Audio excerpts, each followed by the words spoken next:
जय गायत्री माता, जय गुरुदेव। आगे गुरुदेव जी लिखते हैं कि शृंगी ऋषि ने उत्सुकता पूर्वक जानना चाहा जीवन देवता की पूंजी अभ्यर्थना कैसे की जाए, उसे वरदान देने के लिए प्रसन्न करने के निमित्त क्या उपचार अपनाया जाए, जीवन देवता प्रसन्न होने पर क्या वरदान देते हैं, उपेक्षा करने पर यदि वे रुष्ट होते हैं तो क्या हानि उठानी पड़ती है, यदि वे दुर्व्यवहार के फलस्वरूप क्रुद्ध हो उठे तो किस अनिष्ट की आशंका रहती है। हे महाभाग ऋषिवर, इसी मर्म प्रसंग को हमें विस्तार पूर्वक समझाएं। उसके विधि विधान की सर्वसाधारण को जानकारी है भी नहीं।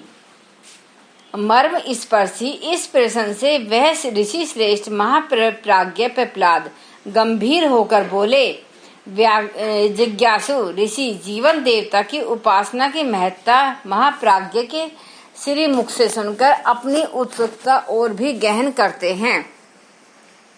बिना नियम विधि और क्रम विधान जाने कैसे अनायास ही इस साधना को आरंभ कर दिया जाए।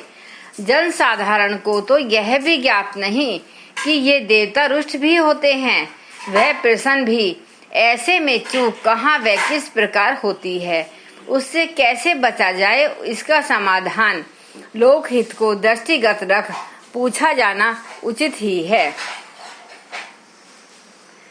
पिप्लाद बोले, जिज्ञासु शृंगी ऋषि समेत सभी उपस्थित मनीषीगण ध्यान पूर्वक सुनो। जीवन देवता प्रत्यक्ष फलदायक है। उसके साथ किया गया व्यवहार हस्ता मलकवत अपने प्रभाव का तत्काल परिचय देता है। उनका प्रभाव महात्म्य हर कहीं दृष्टि पसार कर तत्काल देखा जा सकता है। जीवन अजस्त्र अनुदानों से लदा है। उनका सदुपयोग करने भर से उत्साह पूर्वक परिणाम प्राप्त होते हैं।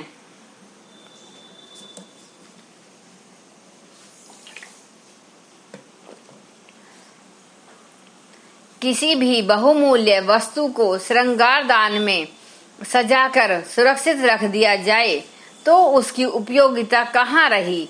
यदि इसके बदले में इससे प्राप्त धन को कहीं परमार्थ कार्य हेतु खर्च किया जाए तो पुण्य, और यदि मूलधन के रूप में जमा कर दें तो ब्याज के रूप में राशि मिलने लगती है। जीवन देवता हर मनुष्य के भीतर बैठे हैं, पर उनका प्रभाव व परिणाम तभी देखा जा सकता है जब अपनी दृष्टि चौड़ी की जाए। जीवात्मा की दूरदर्शिता एवं प्रामाणिकता इसी आधार पर परखी जाती है कि वह इस अनुदान को कितनी जिम्मेदारी व ईमानदारी के साथ प्रयुक्त करता है। जो परीक्षा में उत्तीर्ण होता है उसी को पदोन्नति होती है। जीवन संपदा का सदुपयोग की कसौटी पर खरे उतरने वाले ही भौतिक आत्मिक जगत में श्रेय के भागी बनते हैं। भ्रांतिवश लोग उसका महत्व नहीं समझते और जिन उपलब्धियों के सहारे देव जीवन जिया जा सकता था, कितने दुख की बात है। उस अमृत को कैसे ऐसे ही असंयम के छिद्रों द्वारा बहाकर अस्त व्यस्त करते रहते हैं। निचोड़े हुए नींबू की तरह वे छूछ बनकर रह जाते हैं और दरिद्रता को रोना रोते हैं। यह एक विडंबना है कि जिस अमृत को अपने अंदर मनुष्य धारण किए हुए है उसे सतत गंवाता है और फिर अपने इस अभाव दुर्भाग्य पर पछताता रोता भी है। भगवान ने तो इसे यह संपदा इसलिए दी थी कि संयम द्वारा इसे संचित कर उसका सदुपयोग सुनियोजित कर वह अपना जीवन धन्य बनाता। पर उस अज्ञान भ्रांति को क्या कहें जो मनुष्य को पशुओं जैसा सिनोदर परायण जीवन जीने को विवश कर देती है। जीवन कामधेनु गो है, उसका दूध पाने में कोई कठिनाई नहीं है, किंतु यदि छेदों वाले पात्र में दुहा जाएगा तो उस सौभाग्य का लाभ किस प्रकार मिल सकेगा। असंयम रूपी छिद्रों को बंद कर देने से उस हानि से बचा जा सकता है जिसके कारण ईश्वर द्वारा सर्वसंपन्न बनाया हुआ मनुष्य दीन दरिद्र बनकर रहता है और संघर्ष में खड़ा रहने की स्थिति समाप्त हो जाने के कारण अनेकानेक कष्ट सहता है। मनुष्य को विधाता ने प्रतिकूल से प्रतिकूल परिस्थितियों में भी जी सकने योग्य बनाया है। यह सामर्थ्य जीवट संग कहलाती है और इसका संचय कर सकना हर किसी के लिए संभव है।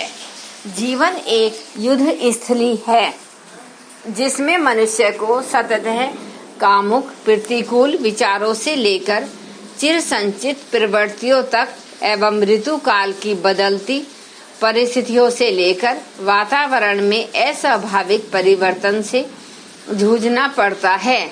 जीवन शक्ति जो उसे मानसिक रूप से लड़ सकने योग्य साहसी एवं उसके शरीर संस्थान को रोगी होने से बचाती है, एक ही अनुदान की परिणति है। संयम जो इसे अपनाता है वह न रोगी होता है न दुखी, जीवन संग्राम में कभी पराजित नहीं होता तथा विचलित अस्त व्यस्त विचार उसे प्रभावित नहीं कर पाते।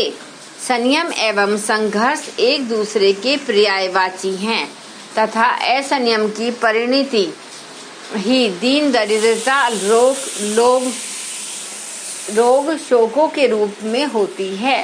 जीवन देवता की उपासना तब ही भली प्रकार संभव है जब अपना जीवन रसों को व्यर्थ बहाना छोड़कर मनुष्य उन्हें सृजनात्मक चिंतन व कर्तव्य में नियोजित करे। शृंगी ऋषि ने फिर पूछा, भगवान वे असंयम रूपी छिद्र कितने प्रकार के हैं और उनमें होकर किस प्रकार जीवन रस निचुड़ जाता है। इस असंयम को लोग किस निमित्त अपनाते हैं और उसके दुष्परिणामों को क्यों नहीं समझ पाते। इस रहस्य को समझाएं ताकि वह भूतल स्वर्ग हो जाए तथा दुख दरिद्र सर्वथा समाप्त हो जाए। ऋषि की आतुरता मानव मात्र को सुखी तथा धरती को सर्वोपम परिस्थितियों में परिपूर्ण देखने की है। इसी जिज्ञासावश वे पूछते हैं कि मनुष्य क्यों और किस प्रयोजन से इस गर्त में जा गिरता है।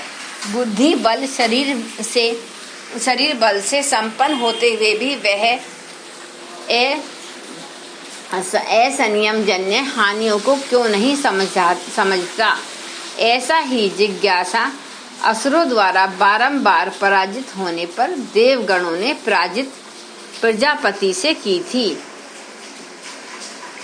पिप्पलाद ने उत्सुकता को समाधान करने वाला सार गर्भित उत्तर सुसंगत वाणी में दिया। महाप्राज्ञ पिप्पलाद प्रसन्न मुद्रा में बोले, जीवन संपदा के 4 क्षेत्र हैं, उन्हें सुनिए। इंद्रिय शक्ति, समय शक्ति, विचार शक्ति और साधन शक्ति।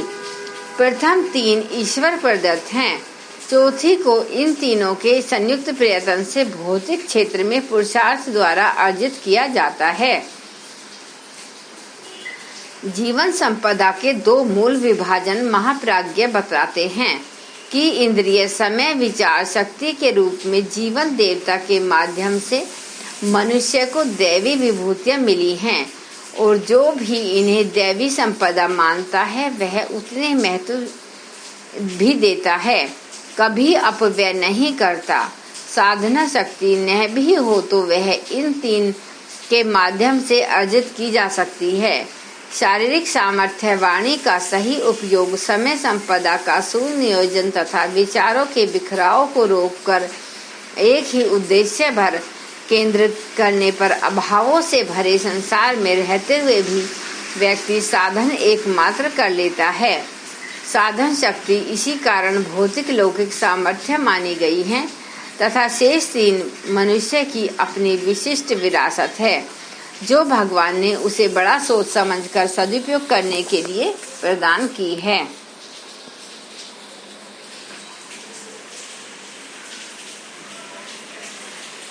दस इंद्रियों में दो प्रधान हैं, एक जिह्वा, दूसरी जिनेंद्रिय। जिह्वा आहार को जांच परख कर गले के नीचे उतारने और वार्तालाप के लिए शब्दोच्चारण के काम आती है। जनेंद्रिय का कार्य है संतान उत्पादन करना। रति कर्म तथा श्रावों का परित्याग है। जिह्वा संयम शारीरिक स्वास्थ्य के लिए उत्तरदायी है और जनेंद्रिय संयम से मनोबल अशुभ रहता है। जिह्वा के संयमी होने से अपच होता है, दुर्बलता व रुग्णता बढ़ती है। रति कर्म में आतुरता होने से अनुपयुक्त संतान, यौन रोग एवं विकृत चिंतन का दौर बढ़ता है। दोनों का असंयम रहे तो शारीरिक मानसिक स्वास्थ्य नष्ट होकर रहता है। जिह्वा से हम स्वाद को दृष्टि में रख भोजन ग्रहण करते रहते हैं तथा बोलते समय क्या सही क्या गलत इसका ध्यान नहीं रखते, तो यह रसना का असंयम एवं वाणी का असंयम कहलाता है। जिह्वा का शरीरगत स्वास्थ्य से सीधा संबंध है। जिह्वा स्वाद की प्रधानता देकर ऐसे पदार्थ खाती है जो अनावश्यक ही नहीं हानिकारक भी हैं। स्वाद में मात्रा बढ़ती है तो फलतः पेट खराब होता है, असंख्य रोग खड़े होते हैं। समय संयम में शिथिलता रहने से मनुष्य आलसी प्रमादी बनता है। ऐसा समझो, आलसी अस्त व्यस्त बहुत दिन जीने पर भी आत्मजीवियों जीवित जितनी उपलब्धियां अर्जित नहीं कर पाता। नियमितता न रहने से जो किया जाता है वह आधा अधूरा रहता है। समय का सदुपयोग सुनियोजित श्रम से ही किया जा सकता है। आलस्य का अर्थ है शारीरिक श्रम से बचना। प्रमाद मानसिक जड़ता का नाम है। शरीर बल होते हुए भी व्यक्ति श्रम से जी चुराए तो उसे प्रमादी कहेंगे। हमारे सबसे समीपवर्ती शत्रु यही हैं, जो काल देवता की अवहेलना स्वरूप जन्म लेते हैं और जीवन संपदा का क्षय करते रहते हैं।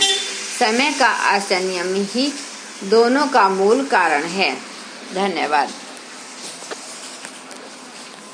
यह प्रज्ञोपनिषद चल रही है, यानी प्रज्ञा उपनिषद। यह पंडित श्री राम शर्मा आचार्य जी ने अपने शब्दों में लिखा है, सरल करके, जिससे आप सभी लोग इसका फायदा उठा सकें तथा जन जन तक इसको पहुंचा सकें। आप भी इसको सुनकर लोगों तक पहुंचाने का प्रयास करना। एक बार गायत्री मंत्र हमारे साथ साथ। ओम भूर्भुवः स्वः तत्सवितुर्वरेण्यं भर्गो देवस्य धीमहि धियो यो न प्रचोदयात्। जय गुरुदेव, जय माता।